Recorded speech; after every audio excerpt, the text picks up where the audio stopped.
Welcome back to We Like That podcast. Because we like that.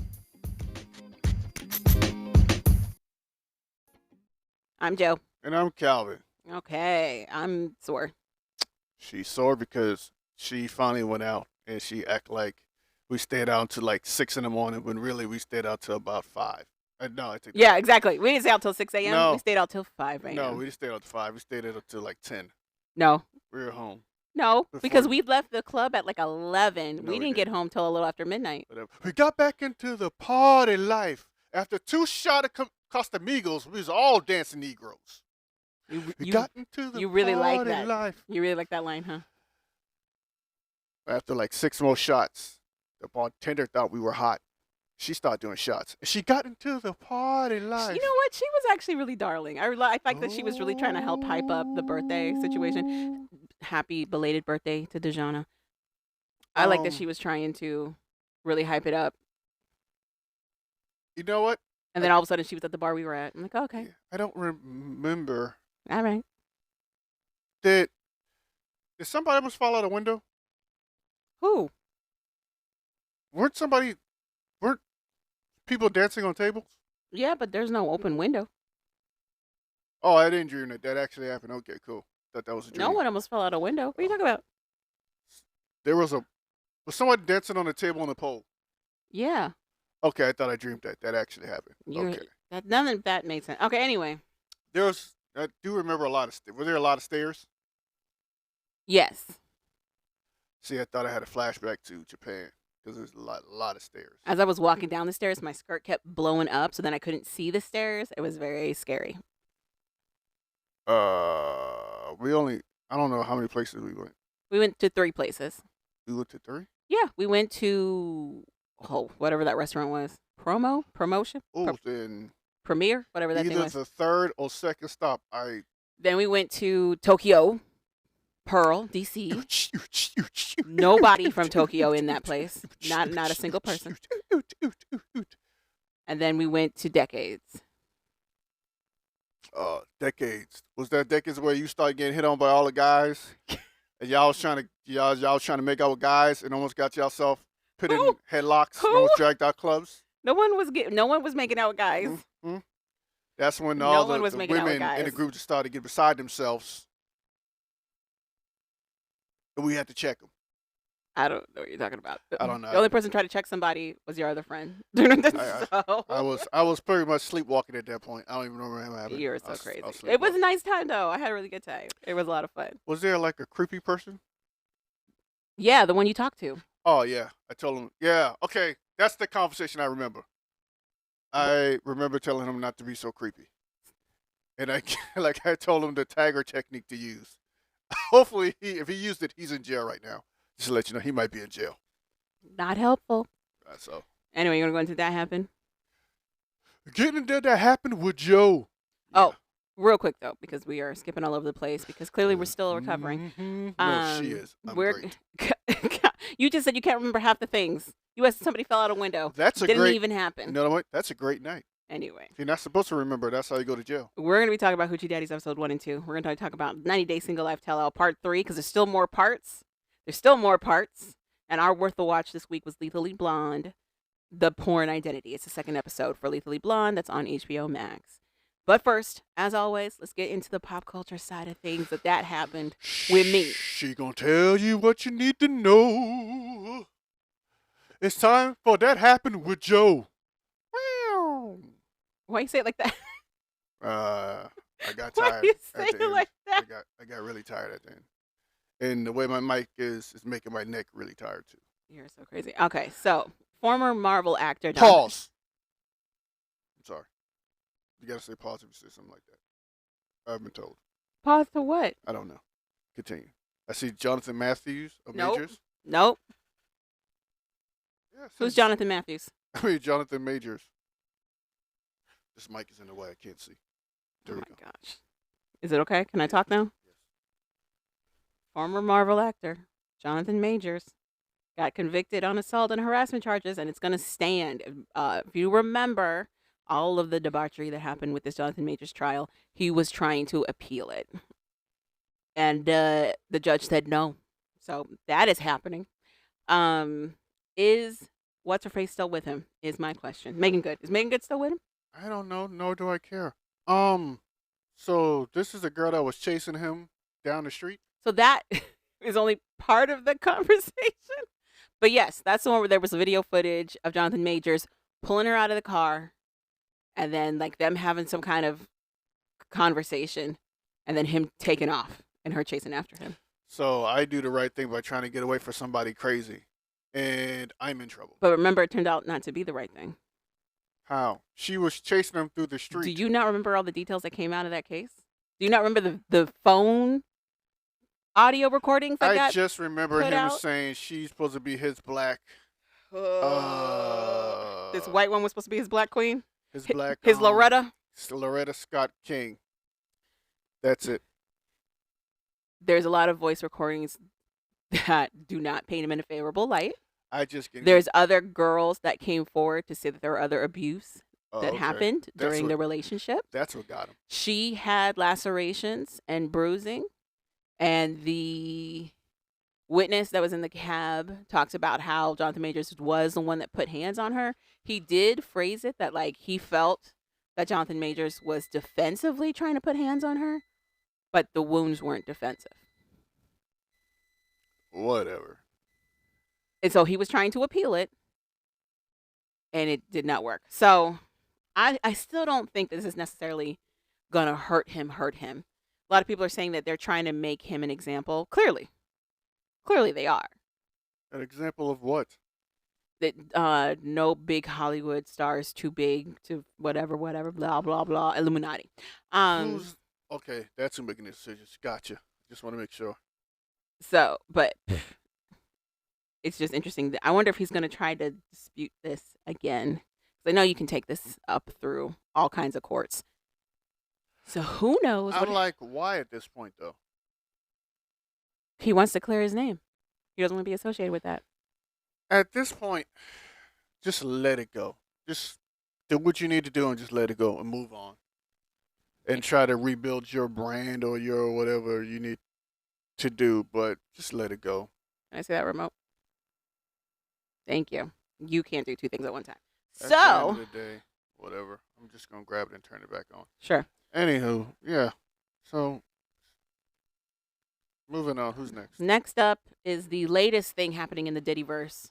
I got that from I'm not a lawyer, but she recently put out how there's a new lawsuit that names Diddy and his son Christian Combs, and it accuses them of sexual assault.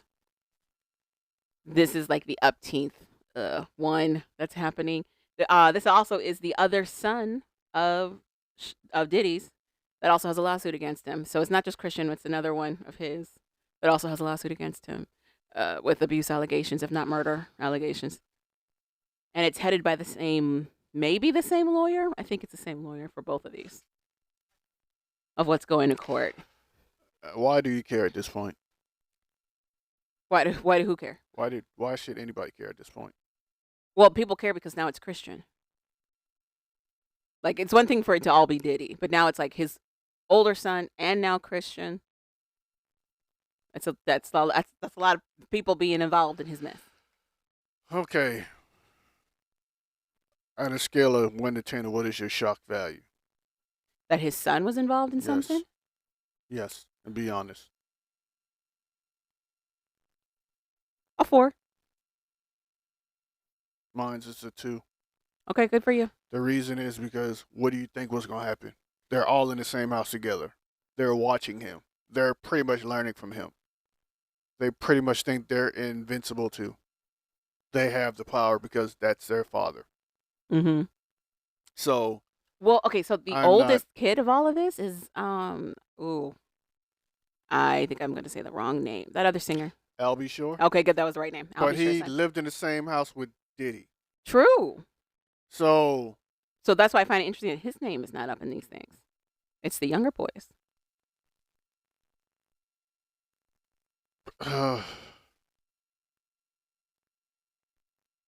We just don't know yet. That's true. That is true. Anything is possible. But so they're alleging that during the Christian thing. They were on a yacht. It was a recording session / let's be on a yacht situation. And the person, I think the person that's filing it, the person that's filing it was working on the yacht, and they noticed that after like one glass, the women were acting like they were gone. Like it was hitting them pretty quickly for it to be one glass. They were like toppling over themselves. They couldn't really talk. They couldn't really focus. They were falling asleep. So they put two and two together and was like, oh, they're being drugged. And then apparently at some point, Christian demanded that this worker service him in a different way. And she said no. And she got yelled at by her captain for like not doing what he wanted her to do. And almost to like punish her, he ends up making her his like special attendant, basically. She had to like follow him around and making sure he was taken care of. Christian. I'm so confused. And apparently So- Diddy was in cahoots with it because she believes that Diddy not only, I don't say reinforced, but like made the situation so that Christian felt okay doing it and may have paid off the captain to dismiss it. So that means they're in trouble too. They're liable. The yacht? Yes, because I'm assuming their people put the stuff in it. But they would have had to get it from somebody, you know what I mean? It don't matter. They put it in. But I think it does matter because this lawsuit is under that They New could- York law. She they- can't sue the boat company, but she should sue Diddy. And if I'm Diddy, I'm suing the boat company. They could have said no. You can't sue on something that happened in the past like that. What I'm saying to you is, she can sue that company because it comes out that they're the ones that put the stuff in the drink. Because to me, But time has passed. Like all of these have an expiration date. then There's how's she suing Diddy? because then? she fell in that window for that New York law where they opened it back up, but it was only regarding sexual offenses, so she can't sue the yacht company. Whatever. Or maybe she could under a different clause, but Whatever. not under the New York one. It seems suspicious to me that the boat people were passing out drinks. She didn't say it was suspicious for the boat people. She's saying that Diddy set the precedent and they were following orders. That's what she's saying. You're still liable. That's like me sitting in a being. Why go after a boat company instead of going after the actual perpetrator? I don't understand why we Because wouldn't do the that. boat company could have said no and kicked them off the boat. and So be like, why "We're can't we not-" also go after the perpetrator? I'm not saying we can't. I'm saying the boat, the yacht company should be liable too. That's all I'm saying. Interesting. That's all I'm saying. Because I'm trying to figure out if now unless they're saying he brought the drinks on. That is what they're saying. He brought all of it. He brought his liquor. He brought the drugs. So then, if he brought all the drinks on and there's already stuff in it, then yeah, they might can get it, scoot around it. They might get around it. She's not even going after them. She's going after Diddy and Christian. So that's what's happening. Whatever. Whatever. Yeah. That's it for that happened. What do you want to talk about next? I guess we follow the program. Then talk, Calvin. You have a computer open and you don't have the notes up? Nope. Per usual. Well, then it's my show. So guess what we're going to talk about next? We're talking about our Worth the Watch, Lethally Blonde, The Porn Identity. Since Calvin has no notes up, I'm going to read all of the notes. So basically, Lethally Blonde is a series that's on HBO Max. And it's led by a former Playboy bunny. And I should get her name, but I don't really care that much. But anyway, this episode is the second episode in the series. And it's regarding a sex worker turned porn star named Timothy Boehm. And the story is wild. Imagine it's the late 90s, early 2000s. And apparently you're just a very good looking guy. Everybody just keeps telling you how good looking you are. And you're kind of moving through life with this superficiality that you're just so good looking you can do whatever you want. This Timothy wants to get involved in entertainment. He wants to be a model. He wants to be an actor. And for a little bit, he's getting a little bit of commercial success. He's doing some commercial bookings, but it's not stable and it's not sustainable. So then he gets into dancing. he becomes a dancer. Do you remember the celebrities she dropped as to who also did dancing like this? No. It was Channing Tatum. He was in some stupid movie, male stripper movie. No, he used to be a male stripper. That's how the movie got started. Magic Mike's based on his story. Oh, I had no idea. Oh, wow, where are you? Where do you go? I had no idea. I thought that was just a movie. That he was the just whole in. thing about Magic Mike, was that it was coming from his experiences. He got sued by the other dancers he used to work with because he used some of their characteristics for his characters in the show. I don't follow Channing Tatum like that. But you didn't even know that he used to be a dancer for Magic Mike? No, I thought that was a movie that he just got. His first movie that he was starting. They name a few dancers, male dancers. But the ones that stuck out to me was Channing Tatum, which is the one that most people know. Chris Pratt was the other name. I cannot imagine Chris Pratt being a male dancer. I can't imagine it. I'm just seeing Andy being really goofy. Oh yeah, yeah. I can't imagine him being like, "Yeah, ladies, put these dollars in this G-string." I can't imagine it. Parks and Rec, yeah. I can't imagine it. Star-Lord. Yeah, Star-Lord, yeah. I can't imagine it. Yeah.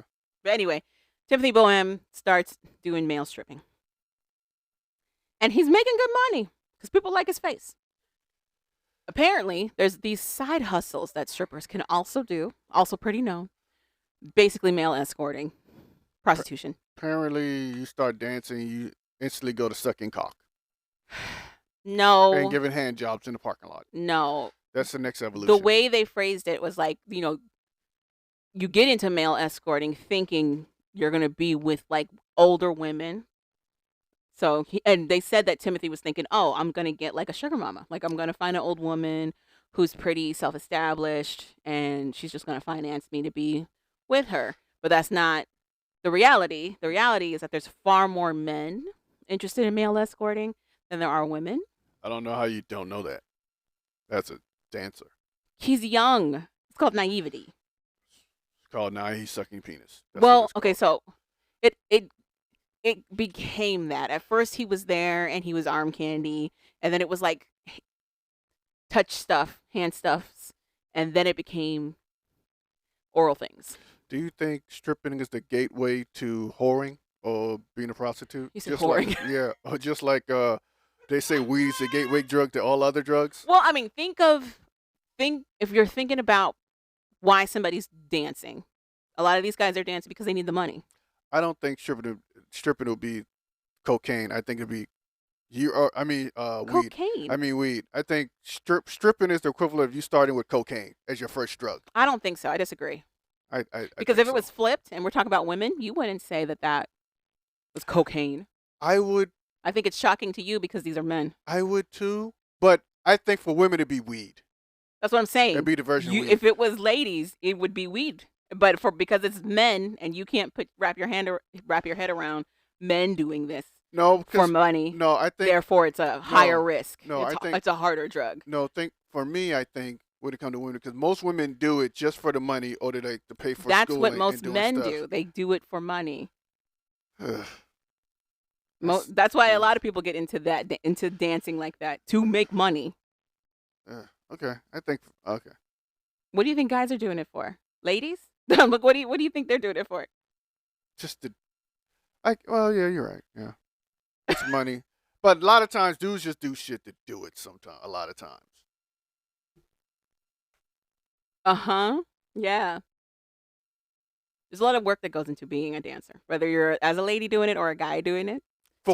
Especially if you're a guy doing it. There's work. For women, yes. For guys, all you gotta do is learn how to grind and do a little twerking here. I need you to watch the Chippendale documentary. I need you to watch that. Oh no, that's what I would not be doing. First of all, it is fascinating because it goes from these guys being like, we hadn't really had male, reviews like this before. I did watch that Chippendale one, but it was like the dude was trying to take it over from the other guy, and he killed there was murder in that too.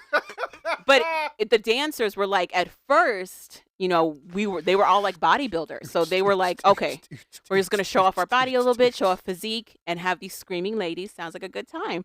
But as they started doing it, the talent started to grow. So people started adding dance moves or adding other things to their skits. Characters, becoming up with characters and stuff. But it's still like dancing and grinding. And then you had people who realized, oh, I need to make this for women. I need to make this a full experience. Because unlike men, women aren't 100% visual. So you got to put the crotch in the face, and then you got to do. It's not smoke. just the crotch in the face. We need like soft, like seduction. We need like soft touches, eye contact, a little bit of story. It's a whole thing. So Coming to the stage, ladies, Panther. So their writer, to help create for all of that, started like elaborating and like really making this a full experience versus just like dancing on a stage. And the guys that were doing this went from flexing to like a full scenario. They talk about how these women became monsters. They talk about how it quickly became not this great scene of like, yeah, getting a little tail and calling it a day. It was like only being viewed as an object nonstop, and they hated it. Just coming out the jungles of Africa, ladies and gentlemen. His first time on American soil. Basically. He's on a Serengeti. He's coming for Basically. you, ladies. Rawr. Mandingo. It's this hard checked reality for a lot of male dancers that like but they're seeing the other side of what it is to be objectified. But then again, why would you expect females don't have that same thing that guys do when they're in strip clubs? Same thing that guys do. What do you mean? Like wanting to grab and touch and get aggressive. But I don't girls understand. don't have those rules. You know what I mean? Guys have those rules.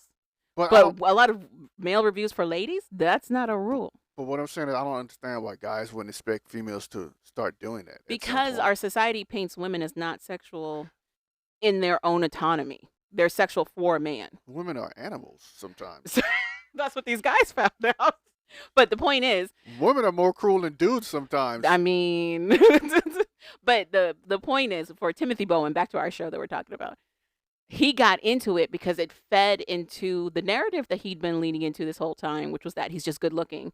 And that's really all that he's really good for, is being good looking. So he goes from modeling to male dancing to help make ends meet, help get some money.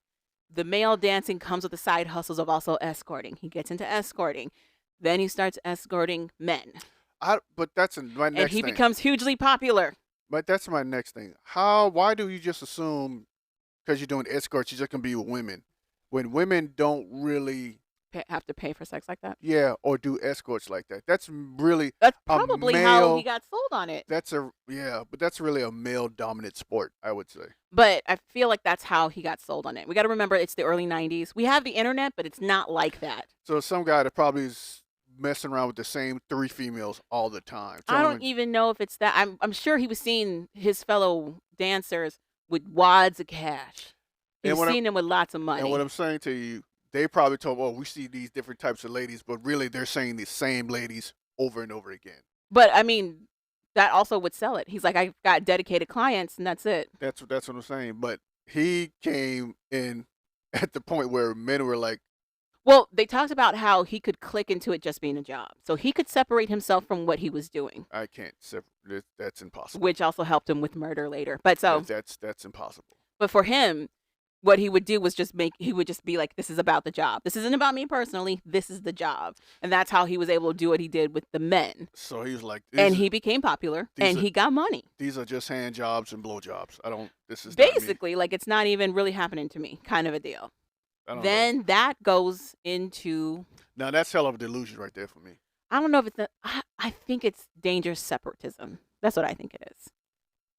Because I know women who do that. They'll shut down so that they can get through what they got to get through, which is not the healthiest. So all of that then leads itself to porn. He goes to California. He starts shooting for porn. He wanted to be a male model again and an actor. So I don't know why he just assumed I'm gonna start this journey off in porn. Well, that was what was offered to him. You know what I mean? I also think too, because he's like, I'm already doing it. It's how he got in. The sex work got him into porn. Yeah, that's what I'm saying. I'm like, I'm already doing this. I'm not getting paid that much. Well, he was getting paid, but he wanted the Hollywood feel, like the managers and the studio feel, and porn allowed that. So I know they said he wanted to get back into acting and modeling, but I feel like he knew what was up, and it was going to be this specific niche of eroticism that he was going to do. thus porn. I think he went with the best intentions, and then somehow, just like everybody else, Hollywood, when they get desperate because Well, things he aren't coming. he traveled there, and his only means for money was sex work. You know what I mean? Yeah, So he so didn't that's have why I a whole think lot of he ended up, options. and that's why I think he really ended up in the porn field. But he chose gay porn because he's like, my family don't watch gay porn. They don't watch porn in general, so They I don't watch should be porn, but good they especially won't see me in the in gay gay porn. I should be good. I should be good to go because his family actually is pretty religious. He actually Yeah. comes from a very conservative family. So he gets into male porn and is insanely popular. He's insanely popular. His name is Mar- Mr. Marcus. No, Mr. Marcus is an actual black Yeah, sex worker. but his name is Marcus Allen. Marcus Allen. Goodness I gracious, think that's Mr. dude. Marcus. I think his Mr. Marcus' last name is Allen too. I think. I don't know if he ever had a last name. I just know him as Mr. Marcus. Oh, okay. Oh, sure. Why, you know him? He lived around the way. I don't know. So crazy. Anywho, so now Tim is going by Marcus Allen as his, what do they call it, stage name basically for And porn. he's scoring a lot of touchdowns on the porn scene, if you know what I mean. They're saying he's knocking out films left and right. He's doing great work. The audience reception is so positive. Like, he's a huge porn star, basically. Like, One shower, 3 cocks. no, Calvin, please stop. So, but he's killing it. He's killing the game. But it's empty for him. It's not really fulfilling him. And that is the shelf life for a lot of people in porn. They have a girl who's a former porn actress who talks about how her time in the industry, she doesn't know a single person who loves being in porn. She doesn't know a single person. And there's another guy, I think he is like a producer or something also for the porn industry. But he talks about how, like, it's still people. Like, even though you can try to separate yourself from it, but you're engaging in physical intimacy with people. Feelings are going to happen. Wants are going to happen. Things are going to get blurred. And for Tim, aka Marcus Allen, I think things aren't making sense to him anymore because he is doing gay porn as a person who prefers women. And I think he's feeling a little empty inside. He reached his penis and mouth limit. Honestly, I think he was feeling isolated because he has to keep all his worlds separate. He's got the sex work he's doing that's with all men, but he's interested in ladies. And then at that time, if he was going to tell a woman what he does for a living, or if they found out what he does for a living, he knows they're gone. They're out. It's like a pimp say. A woman has a certain amount of tricks in her before you got to either reset her or she's done or she can't take it. This She is terrible. breaks. This is terrible. Yeah. What's this got to do with what I'm talking about? Same thing with him. He probably didn't know he had a limit. He hit his limit, and that's when he was like, "I can't do this." But he no more. wasn't necessarily turning tricks. Anyway, point is. He kind of was though. Okay. Kind of was. Okay. He started off kind of turning tricks with the male escort stuff, then went into porn. You can only do so much porn before it is like, okay. But what I'm saying is he had zero support, is what I'm saying. He was alone. Even if he was making friendships, they were in the same industry and he would have to keep them secret. He had to keep them separate from another aspect of his life. And as we've learned, trying to keep all these things separate does not work. It doesn't work. So eventually he leaves the industry. Well, yeah, he stops because he feels like there's nothing left for him to really do. And he wants to move forward in his own life. He wants to get married. He wants to have a kid. He wants to settle down. They talk about how, like, family focused he was. And he wasn't going to get all that by being in the industry the way he was. It kind of was like the rookie of the year in industry. He was on magazines. He was like. He was huge. He was like the guy. But he was like, I can't keep doing it. So he quits entirely, goes back home, goes back to his small town, meets a bartender. I think he moves to Colorado. No, that's where he's from. Yeah, Colorado. Colorado, whatever. Meets the bartender, like you said. Right. Falls in love with the bartender. They start being together. She gets pregnant. He has to find a job. So he ends up doing telemarketing at a local place. And he gets recognized. Little did he know that the person that owns the debt collecting company is a rich, old, nasty, filthy old man who. Why are you saying nasty, filthy? because he was a nasty, Because he's filthy old gay? man. No, he was no. There's being gay, then there's being just nasty. He was nasty. He was buying dudes, making them do whatever he wanted them to There's do. tons of straight guys who buy ladies. You don't call them dirty nasty. They're nasty, dirty too. The point is, there was an out gay man that owned this agency that Tim worked at. But Tim didn't realize that this man knew who he was. Because this man sat on it for a little bit. He waited.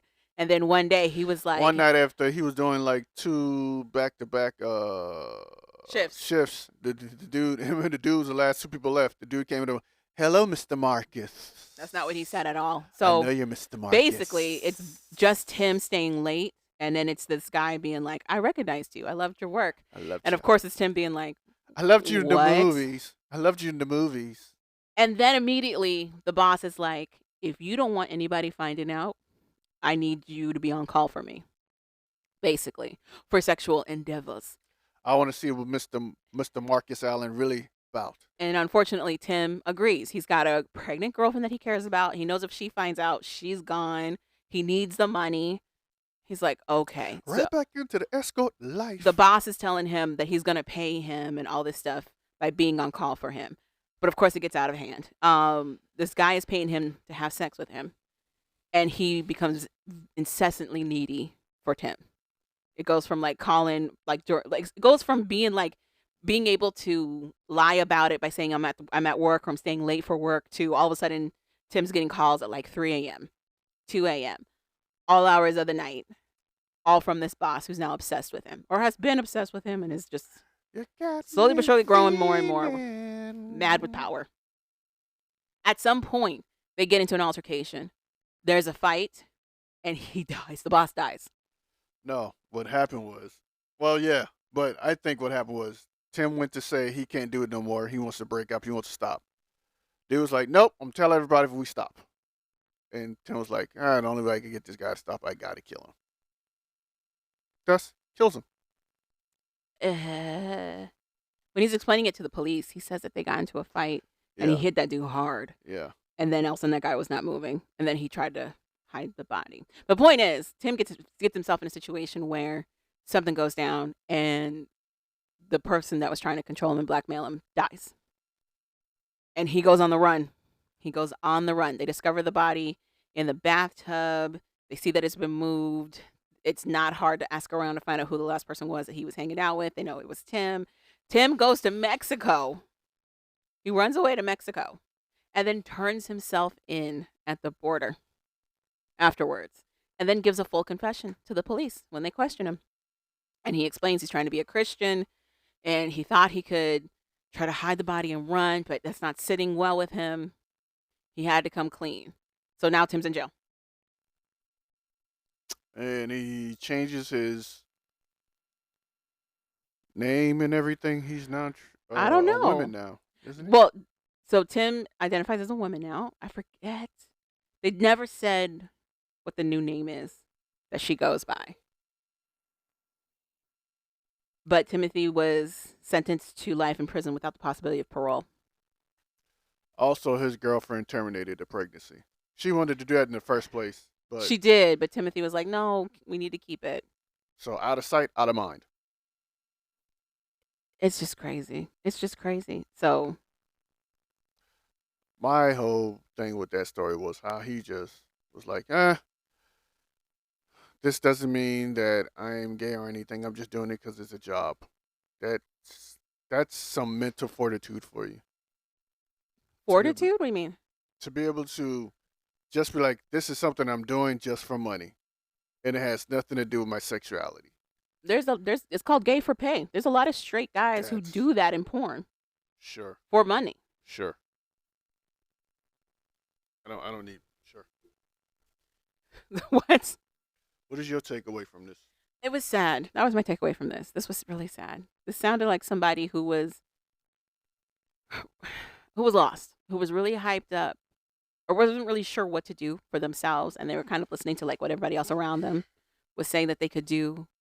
They found success in one avenue for it, but it was an avenue they had to keep secret, which further isolated them. And then when they wanted to step away from it entirely and kind of start new, they weren't even afforded that opportunity either. That's what I thought. understand why he thought no one Because would it was gay ever porn, and he's from a recognize conservative him. area. Conservative areas are where the most gay guys are. But Actually, that's something we know now. Back then, this is the early 2000s again. This is homophobia. Hi. But that, you know what? Forget that. The Bible Belt is the #1 producer or watcher of porn. He's in Colorado. That's not the Bible Belt. Still kind of. Not really. It's not the Bible Belt, but there's a big Mormon, whatever, thing out there. In Colorado? Yeah. Yeah. You mean Utah? Utah, Colorado. Okay. Yeah. So, I don't. I guess I don't understand how he thought no one would ever see. He just can hide. I get the logic. And no, I don't. I get it. The I reason I don't understand get that the logic. logic is because I would have gotten the logic if he wasn't like the face This or is the same like person who thought I can get into male escorting and only deal with women. This is the same person. the rookie. But This is the same person. my thing is like, I also don't think he came to that conclusion by himself. you're winning awards in this industry. Can you tell me who won Avian of the Year right now? No, Exactly. No, like people are aware that it exists, but they're not following it closely. And it's the early 2000s. We're not even using the internet like that. I completely understand. and that's what makes me, because these people are going out and buying these. But they're like going to porn shops and buying these discs like with their hard-earned money. Yes, but it's So more these people acceptable to buy straight porn than it is gay porn. Even if you were going to shops to get gay porn, it was in a tiny section, and you had to deal with judgment of purchasing it. So you would have to buy it online or try to illegally Napster download it. Like those were the options. So I understand the logic of being like, oh, homophobia is what's going to keep these people's mouths shut. Even if they did see it, they're not going to say anything because other people are then going to know that they watched it. So I get the pacing of that logic. Is it completely sound? Clearly not, because he still got found out. But I understood that's how he was going to explain it to himself. Yeah, I guess. I just that was for me. That was what my takeaway. One of my takeaways for me, and how it just ended all messed up. Because I knew eventually, either he or his girlfriend was gonna kill that guy.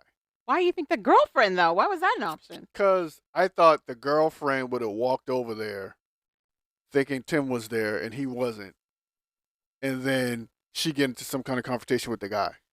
And ended in murder? Yeah. Okay, that's very interesting. Just like the one we was watching with the influencer girl, and her and the black guy got into it, and everybody thought the black guy was the one killing, and then it turns out. So you think they were going to pivot it and be like, well, little did you know, the girlfriend was charged with several assaults. No, it's just she like had anger management problems. Went over there, something went down, they got into it.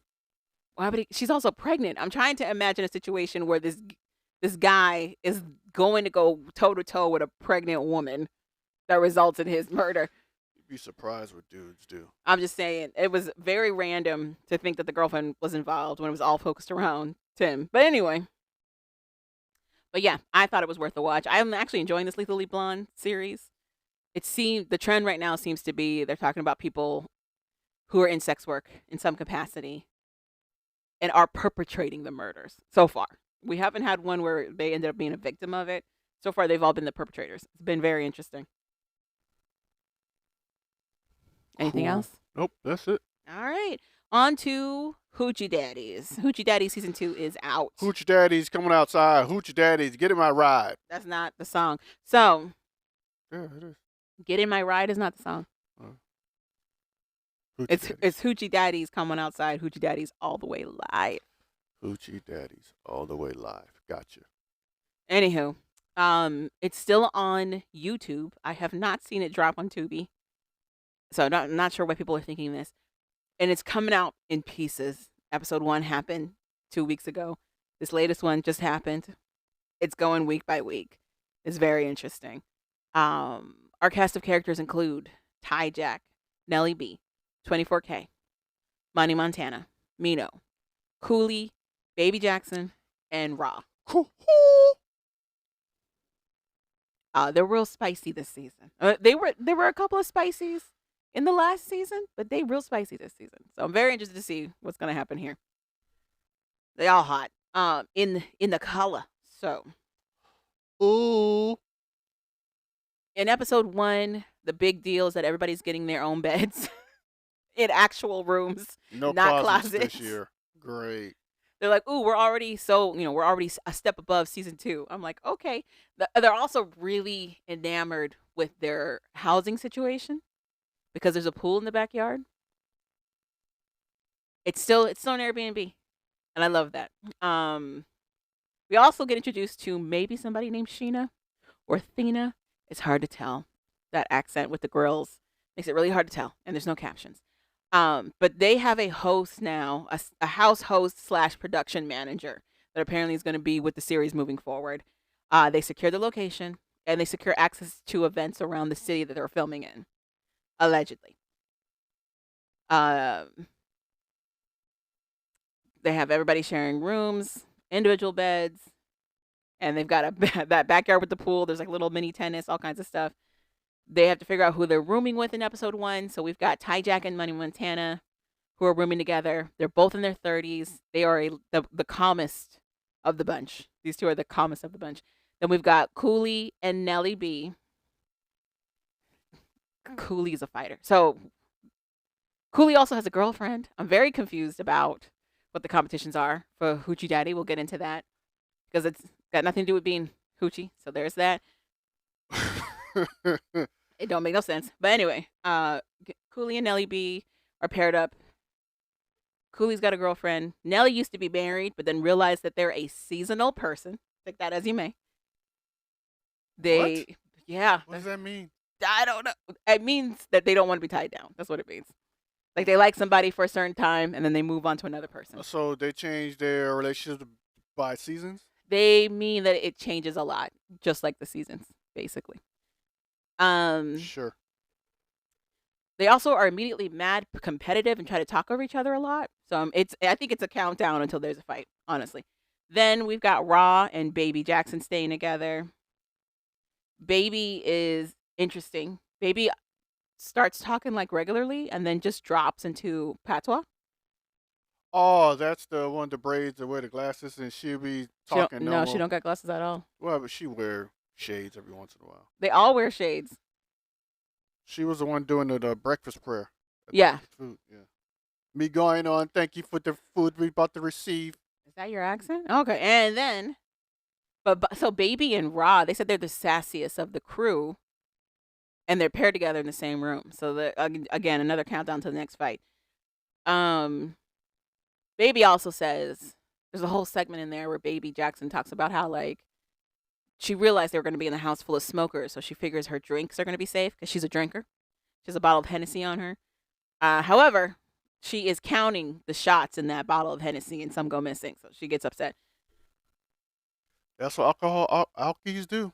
You can't. How can you count shots in there? You cannot steal liquor out of alcoholics' bottle. They would know. I'm like, They how? How do you will know? They got that bad boy down to a science. It's very interesting. If you lick, you take a capful, they know. She's basically like, this is about a shot and a half gone. I'm like, what? You put a capful in, they know it's gone. And that leaves us with Mino and 24K, who are sharing a room together. Mino wanted to stay with Raw. They seem to have gotten along during the audition process when they first met, but that's not how things worked out. And 24K wanted to share a room with Cooley. 24K is actually Cooley's barber. So they have a little bit of history before being on the show together, which we also get into a little bit later. Also, I wanted to shout out the Hoochie Daddy branded pillowcases that everybody gets, along with a framed regular behind paper printout of their names behind the Hoochie Daddies logo. And I'm very sure that they have to take that framed name with them for their confessionals and prop it up to display their name that you sometimes can read if there's not a glare on the glass.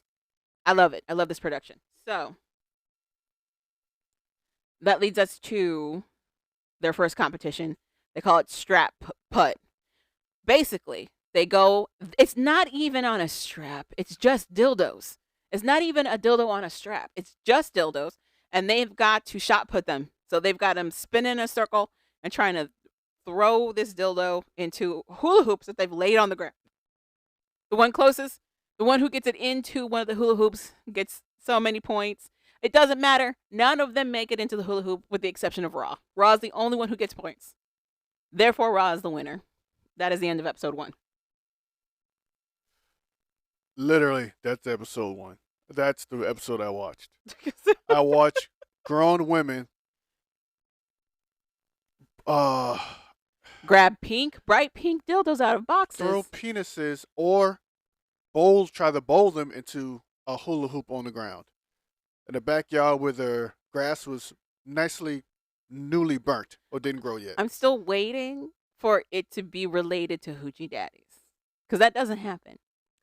So, next one, episode 2, opens up with a chef who's making breakfast for the crew. This is a step up from season 1. We didn't get no catering whatsoever in season 1. So you get a nice little shot of a chef making shrimp and grits. What got me was the place setting. They have a nice long table for all the ladies to sit at. This chef is using regular paper bowls and paper plates, but plating them like it's real dishes and setting them and arranging them on the table like it's real dishes. I live. So the girls come down, get breakfast. Baby Jackson gives the prayer. Everybody seems to be getting along. There's a couple people that can't eat the fish, which is hysterical. Monty Montana, who regularly calls herself a big girl, is like, I don't eat seafood at all. I eat everything else, but I don't eat seafood, which was cracking everybody else up.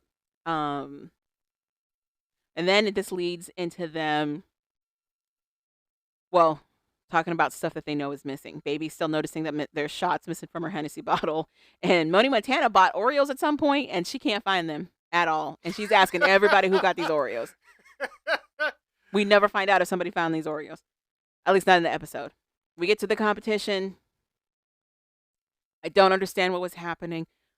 First, we get introduced to Cash Williams. Cash Williams is an ex-felon who started a clothing company called FWAD, which stands for Felon with a Dream clothing brand. And it's like sweaties. It's sweats, hoodies, and the like with different logos. It's actually not bad. They're expensive, but it's not bad. I'm not sure why they're a special guest, but they're there to shout out that clothing line. Cool. And then we get our teams for this new competition. We got Raw and Tyjack paired up, Baby and 24K paired up, Mino and Cooley paired up, Monty Montana and Nelly B paired up. And they've got to build sandcastles and create a little story with these sandcastles in the middle of a park in January in Houston. Everybody freezing, ground is frozen. So it is tough going for these ladies trying to figure out how to make sandcastles and create a story. But they do, kind of, sort of. A lot of it doesn't look... The setup is crazy. They have literal little plastic pails and shovels like little kids that you buy from the grocery store. And they're supposed to make something out of it. They're literally, like she said, in a baseball field park area. Yeah. This is insane. Digging up the baseball dirt to make castles. First of all, they're like using bottled water to make the mud. Yeah. This is so ghetto. It is crazy. But also, for whatever reason, as the competition is starting, Cooley decides it's the best time to address the group just in case there's any misgivings about whether or not she got on the show because of her relationship to Woody, who is the creator of the show. Because allegedly, her and Woody go back. They know each other's families. She calls Woody TT. So, at first, it sounded like Woody was her auntie. At first, that's I think it's play auntie, basically. Then that's when she said, "No, she's not my real. She's like my play auntie." She didn't say she's my play auntie. She said she's my TT. My TT. And I'm like, okay. Apparently, this all started because Cooley remembered that 24K asked her about whether or not she got on the show because she knew Woody or because she actually went through the process. And Cooley felt away. She didn't want anybody thinking that she got some kind of shortcut from Woody because it would speak bad against Woody as well as herself. and she knows Woody wouldn't just give you something just to give you something, allegedly. But this is a conversation she had with 24K before they got on the show. So I'm not sure why she's bringing it up at the competition, but she is. And she's very mad about it. She's very passionate about it. Like, y'all, this is what's happening. I want you guys to know nothing like that. There's nothing shady happening. Just because I knew Woody from before doesn't mean yada yada blah blah blah special privileges. And it's everybody digging these castles in the dirt in the cold, being like, okay. But then it's Cooley being like, nah, I don't think y'all hearing me. I am not blah blah blah blah blah. Again, nobody really cares. They're like, it's what it is. No one cares. They build their castles, and honestly, they look exactly like you think they were gonna look. Like they poured a bunch of sand in and then quickly try to dump it because they also have a short amount of time to do whatever this challenge is. So we got Hoochie University from Baby and 24K. It's literally just 4 pails of dirt, and they're like, there you go. They didn't try to stack it up on each other. Actually, it's one of the cleaner designs compared to everything else. It's Did one of them the try cleaner to designs. put like a tree in the back? Yeah, yep. So Ra and Tyjack are the ones who try to add greenery. They found like these plants or these trees, but first of all, they're dead. Secondly, they're not even. They're not evenly weighted, so they keep falling over. So then on top of that, their castles they were trying to build kept crumbling. So they tried to quickly change up the scenario and was like, oh, this is our castle after a hurricane. The downed trees, a little bit of damage. It just looks like mess. We got Monty Montana and Nelly B with their castle, but they got a moat. They broke up the shovels to put into their sand castles to make it look like doorways. And then, honestly, the way that they sell this thing was the best. Monty Montana goes on to explain how like it's a double meaning, basically. We've got a castle with the moat, and then if you step far away enough, it looks like a dragon. Woody and Cash both are like, it does. This is really cool. Then we get to Cooley and Mino's castle. It's just clumped together dirt. They clearly they couldn't get it, whatever they were trying to do, clearly didn't work. It kept falling. So instead, they're like, here's what we do. We got a handicap accessible alleyway. We have this and we have that. They're really trying to sell it, but it's just clumps of dirt together. Honestly, they're all clumps of dirt together because what kind of challenge is this? At the end of it all, Monty Montana and Nelly B win. They win the prize, which honestly, I don't think means anything because at least in the last episode, we saw like the points escalate and they got some kind of reward, but I don't know what's happening with this one. I think they won a sweater. I think they won a sweater. It was like it didn't make no sense. They got like what 2 or 3 points for their Hoochie points. It didn't make any sense. So later we get them talking about it. It's 24K, Moni, Montana, and Tyjack. Oh, and Mino and Tyjack talking in one room. And then you've got Cooley, Baby, Ra, and Nelly also talking in a different room. All of them are fighting over who should actually have won that competition, which was strange. It didn't matter. You still have Money asking where her Oreos are. No one knows. And then eventually we cut to going to the club. They decide they're going to go out to the club for the evening. Boom, boom, boom, boom, boom, boom. Go, go, go. It is a slow sequence pan out to show you where the club is. It's a club called Gaia in a strip mall. So you're getting a nice pan out of a parking lot in a strip mall. Then you get Woody's slow pull in with the party bus behind her, full of all the other Hoochie Daddies. And it's Woody in a Mustang. Right, it's a regular Mustang parked. Hoochie Daddies come out of the van. They pose in. You can see the full production crew as they're taping them come out, which I didn't understand because we don't see them come out. We watch the production crew tape them coming out. I don't know what that was about. You've never seen a club in a strip mall? I have seen a club in a strip mall. I'm just saying that the way they set it up made it seem like you're going to see like red carpet fanciness. Instead, you just see strip mall. Okay.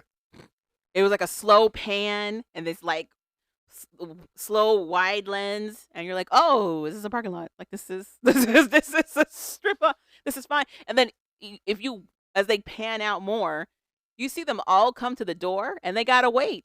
They don't even go straight in. Oh yeah, because you gotta get pat down and everything. But Going into us, they're in the hood, so they gotta get pat down. it's very interesting. They finally make it into the club. And there's stuff happening in the club. Woody is pissed. She's yelling at somebody to get off of her because she feels like this person is trying to press on her too much. And this person apparently is 24K. One of the Hoochie Daddies is just way too close for Woody's liking, and she's mad about it. Then you've got the other Hoochie Daddies complaining that too many of the club people are trying to push up on them because they're celebrities. I'm confused. Here's my thing with Woody. You're in a small behind club. You're in a microphone. You got the cameras with you. Everybody's gonna try to be in the cameras getting the shot. So people pushing up. She might not want to be on your ass. She has no choice because there's other people pushing on her. So they're slowly but surely painting 24K to be like somebody who pushes on you. Yeah, aggressive. I don't know if aggressive is the word, but maybe clingy. Okay. Maybe clingy. Because there's something that Okay. Cooley says about how like 24K gives you vibes of like they're gonna try to fuck you no matter what. Like that's that was apparently that's the vibe. Oh wow. So Okay. we get shots of them enjoying their time in the club, dancing that, with take that, girls. take that, It's take that. booties. It's boobies. But then it's also the Hoochie Daddies getting really mad that these club goers are just pushing into their space, trying to touch them, trying to be all up on them. And they're like, we don't want that. Just because we on the show, just because we got these camera crews, blah, blah, blah, blah, blah. And then you got Raw, who's especially mad that somebody's trying to get up on Woody and is acting like security. She's like, not on my watch. Not when I'm there. What are you talking about? What's going on? Is it this serious? Take that, because it is. You're so crazy. And that's the first 2 episodes of Hoochie Daddy. We still haven't done a Hoochie Daddy competition yet. I'm very confused about where we're going with this or how this is going to work. And I think it's minutes until a fight. So, yeah. Who do you think will be the first fight? My money is on Raw and somebody. I don't know if it's going to be Baby Jackson. I don't know if it's going to be 24K. But I think it's Raw. Raw is going to be the one throwing fists to Raw. somebody at some point. Raw's Raw's got the fade. She's a dark skin. Light. Bright. Light bright. She's the only one with a fade. Everybody else has dreads. Yeah, she's a short one. She's really short. She's not short. She's the tall, almost white-looking one. She's the lightest in there. Oh, okay. I'm thinking a little dark skinned short one with the little fade. That look like Boosie. Who are you talking? There's only one person with a fade in this season. Are you thinking of the first season? No, I'll show you the picture next time she comes out. I'll point it out to you. Oh my god. She was the one that kept coming out in the little thing talking about she want to fight because I think thing was coming up on. I don't know. Are you thinking of Raw? It's probably who I'm thinking of too. Calvin, I gotta see a picture. you are the worst. Cause all these names, cause the one that said her Aunt Titi's the little light skinned one with the little Snoop braids. I want to say kind You of. said the Snoop braids. I don't know. All of them. You can't say gold teeth because all of them got gold mouth. All of them gold mouth. Not gold mouth. Yeah. I'm gonna try to get into this season. To me, season 1 was better so far. Right now, yeah, I Yeah. agree. Season 1 was better, but I think because I think these girls are also entertainers, but they let the girls perform. We got to see the other girls do something, Mm-hmm. which for me helped sell the Hoochie Daddy of it all, because a lot of them were dancers, a lot of them were were strippers. So it's like, okay, but this season you're like, we don't really know the girls that well, or what they're doing on the side. I think more of them, the ones they got this year, want to be influencers. I don't know, because Moni Montana wears branded apparel. It says Road to Riches, Mhm. RTR, Mhm. and it says her name. Mhm. And she's head to toe in it. Mhm. Hat, slides, Mhm. sweats. It all says that. So she does something. I don't think it's just influencing. I think she does music. Okay. You said okay. Yeah, because I don't know what else to say, actually. Honestly. But I think these personalities, too, that they got this year are too much of the same. Oh, you think they're all kind of like the same person? Yeah. Whereas the first season, you had the laid back one, you had the wild one, you had somebody who didn't say much. True. Then you had the religious one. True. You had the one who wanted to bring people together. Mm-hmm. You had one that said "fuck them hoes." Right. Then you had the really funny one. Right. You So did. you had a lot of different personalities. This one is like all thugs. Well, because I feel like the two of them are not two. Because there's some that are just super quiet. Like Ty Jack is real quiet. She doesn't give me thug. She's just real quiet. mixed with maybe 2 or 3 quiet people. This is that picture. If I click on it, it's gonna play a video. But that's them. That's Raw. That's who I'm talking about. Nah, not her.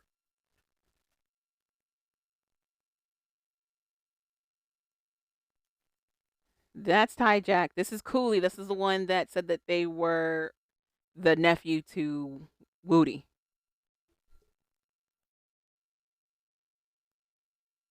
Then that's Nelly B. That's Baby.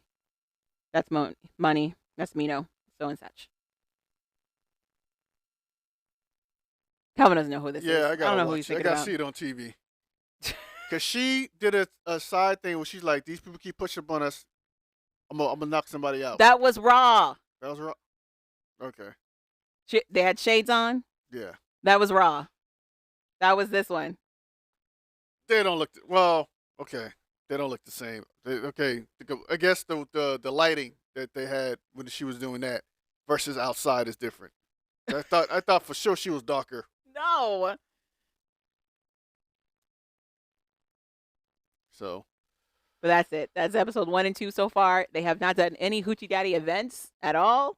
We're just slowly, I guess, learning more about these girls, and that's pretty much it. Yeah, and this season is full of. It's like majority drunks. Everybody had their own bottle of Hennessy. No. They're all vapors. They all vape. Or they're weed heads. Oh. Okay. They're all weed heads. Except for, allegedly, except for Baby. But Baby talks about how her bottle was being passed around. 24K offered Hennessy to Woody off of her bottle. Okay. Boom. I'm I'm still going to watch it. I'm still going to watch the rest of the season. Hopefully, they do something. We'll see. tune in and out every once in a while. Uh-huh. But I did kind of watch the first 2. Okay. All right. I just like the booty butt cheeks. Booty butt cheeks. So crazy. There was that one dance move where like that girl was trying to dance close to them, and then it was 24K. Somebody just pushed their hand out and like ran it across this girl's face. And I was like, what is this? What move is this? She got blessed. I was confused. Take that. So Anywho, now we're gonna go to 90 Day the Single Life. this is the third part of the never ending tell all. It's gonna be at least 5. Anywho, moving on to No. Natalie. Okay. She's still reeling from the fact that Tim kind of called her a whore. It's the way Tim said it. Pretty much, he was trying to say that the way that Josh is doing you, it sounds like he's paying you to sleep with him, and he doesn't want a relationship with you. That's all he wants. And before Tim can fully explain herself, Natalie loses it. So they're still asking Josh and Natalie about the relationship. Is it still in limbo? Are they going to get together or whatever? Pretty much, I think the answer to that is no, because Josh likes just to work on projects. He doesn't want anything to come of the relationship. He just likes the work. And I don't think he wants to be in a relationship anyway.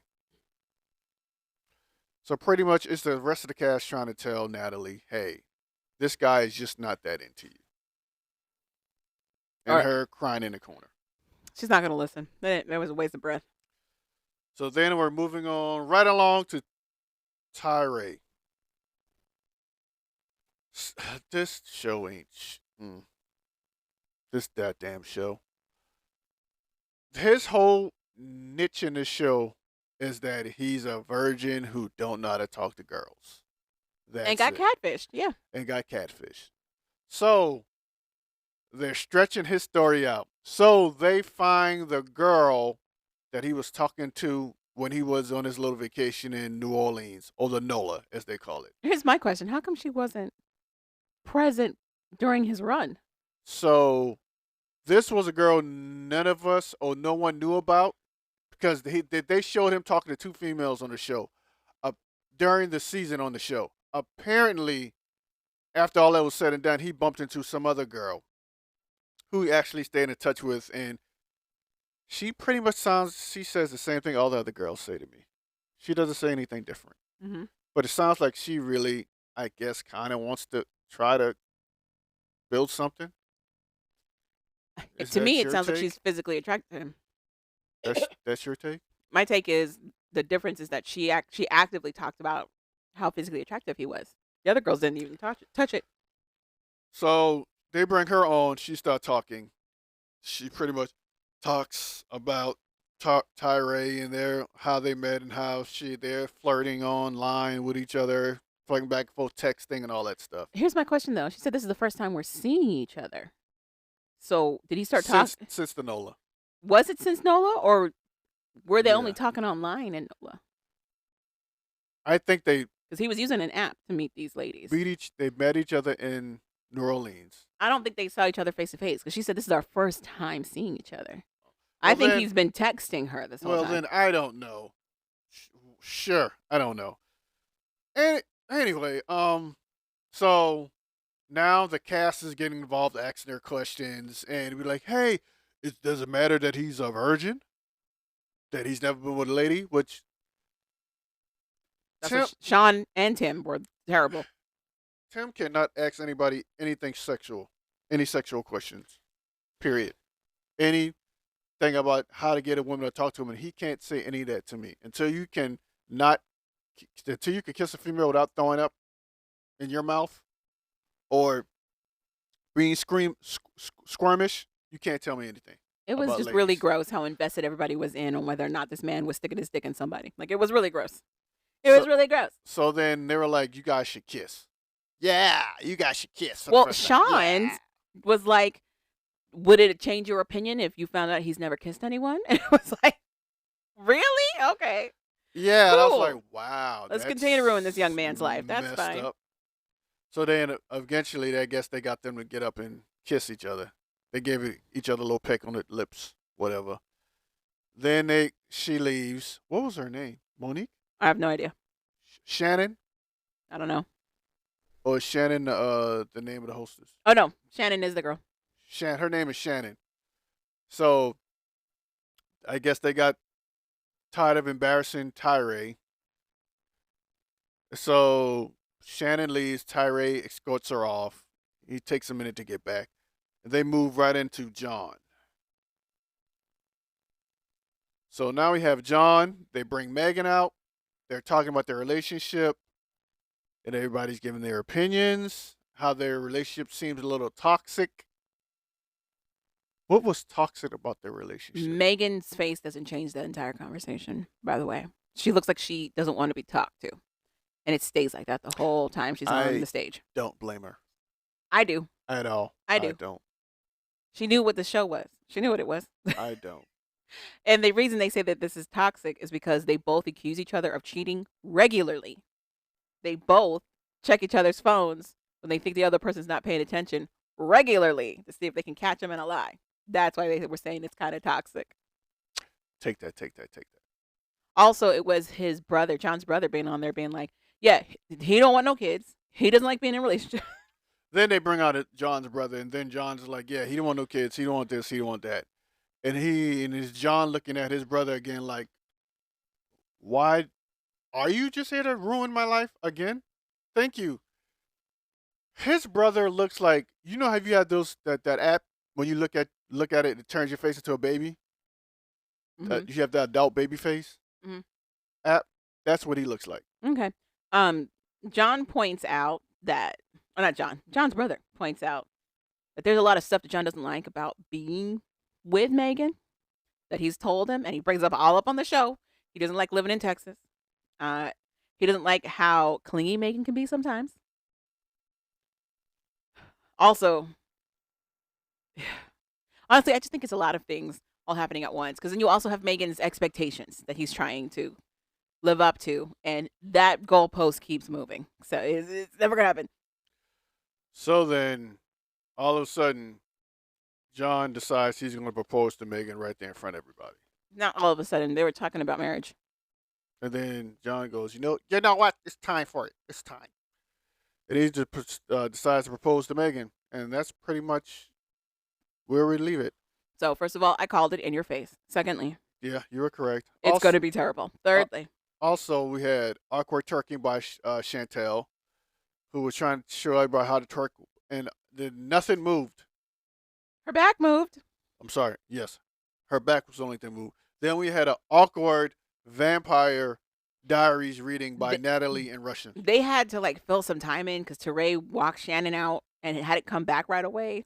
And I guess they didn't want to move on to the next segment without him there. So then they were just like, honestly, just throwing ideas around. And someone was like, Natalie's trying to be an actress. John was like, I could see you playing a vampire. And it was so random. So then Natalie does that. She portrays being a vampire, but speaks only in Russian that nobody knows. Yeah. So Can't wait for the next part. No. So what stood out to you from this part 3 tell-all?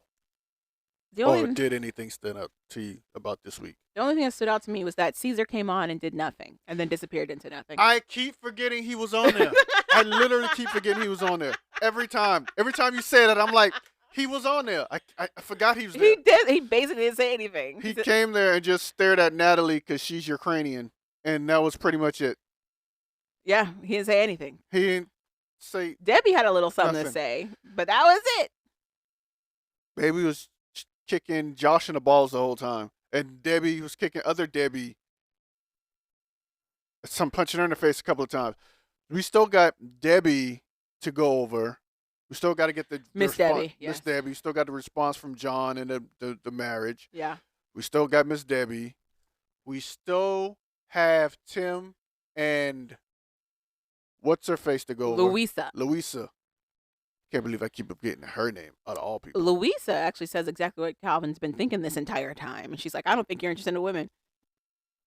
So, because I can get her. I can understand her frustration. Yeah, I agree. Because she's not. He's like, date me, be with me, and then she does, and he's like, don't touch me.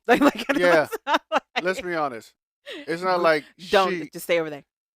It's not like she can't get a man, and I think she probably was about to talk to somebody else until he got involved, and then she chose him, and I think she's mad because she probably missed out on something or she probably thinks she missed out on something, and two, the way she looked like she was begging. I don't know. Well, on the show, yeah. Yeah, it looked like she was begging. Like she was desperate, yes. Yeah, she looked desperate. Yeah. And I think that when she went back and watched it, it made her get pissed off because she looked so desperate. I think the other thing is that maybe it just wasted her time. I don't know about her necessarily missing out on an opportunity, but definitely wasted her time. And for me, that's enough to get mad about something. I think her and Jamal may be talking, too. To me, they make a little more sense. They're closer in age. It makes a little more sense to me. Their priorities are going to be similar. Yeah. Unless she's also like, I have a 15-year-old I'm raising. Tim, I was looking for a dad. I don't know. I wouldn't be shocked, but anywho, because she's what, in her late 20s, 30s. Yeah, she's in her 20s. Normally, by that time, most people have a child or a kid or one. I said a 15-year-old. Well, she's well. We don't know that she has a kid. I'm just throwing that out there. I don't think it'd be that old. But my thing is, she's closer in age to Jamal, so I feel like they'd be closer to the same page about what they're looking for in their life at that moment. Not like Veronica and Jamal, where she's a cool almost 20 years older than him, and she's looking to marry and settle down, and he's still like just there to have a good time. I'm gonna say something that might shock you. I don't think Veronica's looking to be married. Okay. I think she's just looking to be in relationships. In a I relationship. disagree. I don't. The reason I said that because all her relationships end because of one thing, No, it's not one thing. mainly her relationship with Tim. Mm, that's a constant factor for sure. Her relationship with him is a constant factor. So she But that doesn't. other guy she was seeing, that wasn't why they broke up. They broke up because she felt that other guy wasn't prioritizing her. Remember, he was going to go live close to his kids, and she was like, "If you're just going to get back with your ex-wife, say that." And he's like, "That's not Anywho, what's happening. she She has my kids." She could have moved. I think it's more the whole. I agree. That's what he offered to her. He was like, "You could come down with me." She's like, "No." So whatever. I think that's what it is for me with her. Mm-hmm. I don't think she knows what she wants. That's what it is for me. Oh, that's For her. I don't think she has an idea at all. I don't think she That's- wants to be alone, but I don't think she knows what that means. that's definitely a given. That's automatic. Because she keeps saying she wants a husband. That's what she keeps saying. I want somebody who I can get married to. That's what she keeps saying. Whether or not that's what she actually wants, who knows? Who knows? Hootenanny. Because if she just wanted a long-term relationship, she has that with him. She got that. She wants something else. But I don't think she knows exactly what that is. She want to get back to the single life. And I don't think she understands the compromises that she'd have to do to get what she wants. So there's that too. I don't think she has to cut Tim out entirely, but I do think she'd have to take a step back in a more dramatic way. They need boundaries. Yeah. Strict boundaries. She'd have to take a step back in a more dramatic way. Don't see that happening. I agree. But that's it. Nice, short, and sweet. Continuing, I'm going to keep watching Hoochie Daddies. For whatever reason, the tell-alls keep coming. The tell-alls are still coming. Who knows? I might delve into the single. What's the one with the one we just watched? Happily Ever After. Happily Ever After. I might delve in that too a little bit. The only couples I'm interested in is Rob and Sophie, because I know eventually they're going to break up. And Mahmoud and what's-her-face. Yeah. I think I'm going to Because I also think they're going to break up. I'm going to cut out It's Jasmine. Jasmine. It's Ed. And Ed. It's the other family that I feel it's just going to be racism as soon as we watch it. I don't need to watch it. Yeah, because they were all full dashiki in Africa, and that kind of threw me off. I'm waiting for them to cuss out his family in Cameroon. That's what I'm waiting for. So, yeah, I'm going to skip those two 3 as well. That's 3. Yeah, but I'm just saying those two as well. Their thing. I'm going to skip that one too. 2? Who's the 2? Those 2 people. The girl with the black dude from Africa. Okay. We got the 2 kids, the boy and the girl. I'm going to skip them as well. Mm-hmm. So, like you, I probably only watch maybe 2, 3. I'll probably tune into What's Her Face and Hispanic dude. What? The black girl and Hispanic dude. Why? I probably tune into them because I like his resting bitch face and how he's been himself forever and she can't figure out what's going on. You better than me, because I would get so exhausted so quickly. She terror cries all the time. All the time. But I think that keeps you young. I told you. I think that's one of the ways of staying young. That actually has the opposite effect because you're so stressed. No, look at Jasmine. Jasmine ugly. Well, Jasmine gets procedures done. Jasmine ugly cries. I think ugly cries keep you young. Uh-uh. You need to ugly cry at least twice a day. No. I think we're gonna find out that's the key to. You know who being also useful. ugly cries? Useful. Your girl who may or may not have groomed that person in I want to say Moldova, but that's not where he's from.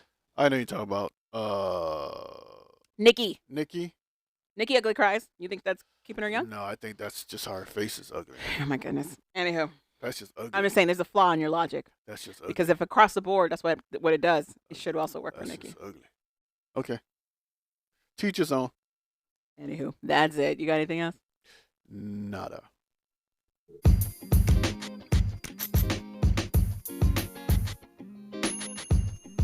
Thank you for listening to We Like That podcast. So we like that. Go ahead and click that subscribe button. You know you want to. And rate us 5 stars. I'm Javon. I'm Calvin. Later, people. And we're out.